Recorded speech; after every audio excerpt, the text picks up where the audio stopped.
Ya Ali Madad.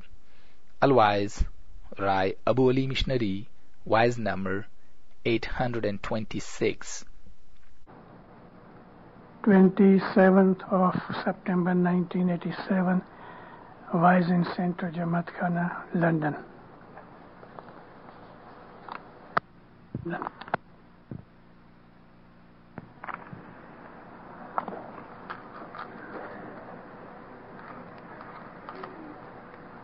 یعنی بدت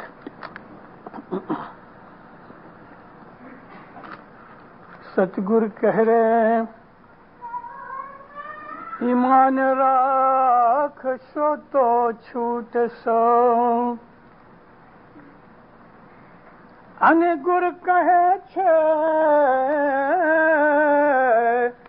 پکار سچی دسوند حال جو انے دور تھی لاگ جو پائے رے بھائی دور تھی لاگ جو پائے. مولانا حضرت امام پہ صلوات پڑھو. مومن اللہ صلی اللہ محمد. وہ لوگ کہ جو دنیا کے اندر کسی بھی مذہب کو مانتے ہیں، وہ لوگ اپنے مذہب کے اوپر ایمان رکھتے ہیں. ان لوگوں کے لیے کہ جو خدا کی ہستی کو ماننے والے ہیں، ان لوگوں کو خدا تعالیٰ نے مومنین کہا.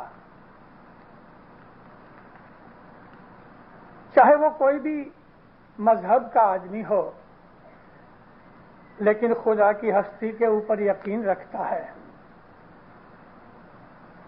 اور اپنے مذہب کے جو پیغمبر ہیں ان کے اوپر اس کا یقین ہے اور وہ نیک اعمال کرتے ہیں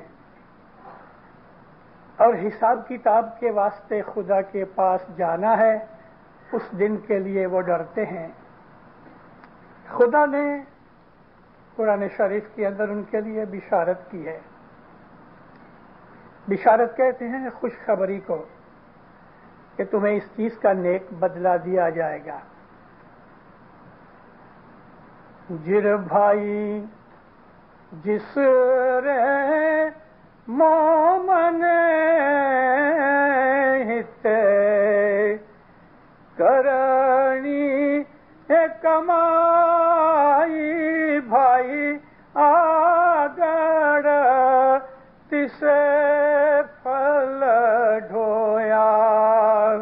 اس صدر دن کے 5 چوگڑیے جو ہیں، شام کے 5 چوگڑیے، اس میں یہ ایک ہے کہ جس مومن نے اس دنیا جہان کی زندگی کے اندر اچھی کام کیے، نیک کرنی کمائی کی، تو اس کو ضرور آگے یعنی موت کے بعد ایسا ہی پھل ملے گا.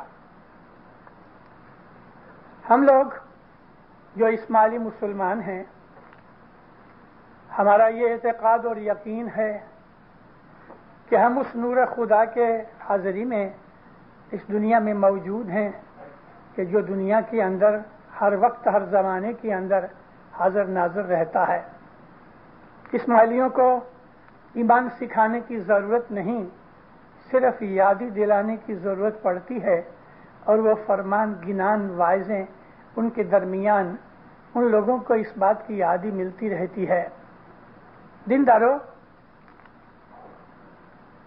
سوال یہ ہے کہ بھلا ایمان کیا ہے؟ اگر ہم یہ کہیں کہ اللہ موجود ہے، حاضر ہے، تو یہ ایمان نہیں، یہ قبولیت ہے. میں شہادت دیتا ہوں کہ خدا ایک ہے، وحدہ لا شریک ہے، اور محمد اس کا رسول ہے. یہ ایمان نہیں، یہ قبولیت ہے. اللہ فرماتا ہے کہ اے محمد، ان عربوں کو کہو کہ تم نے تو صرف اسلام قبول کیا ہے،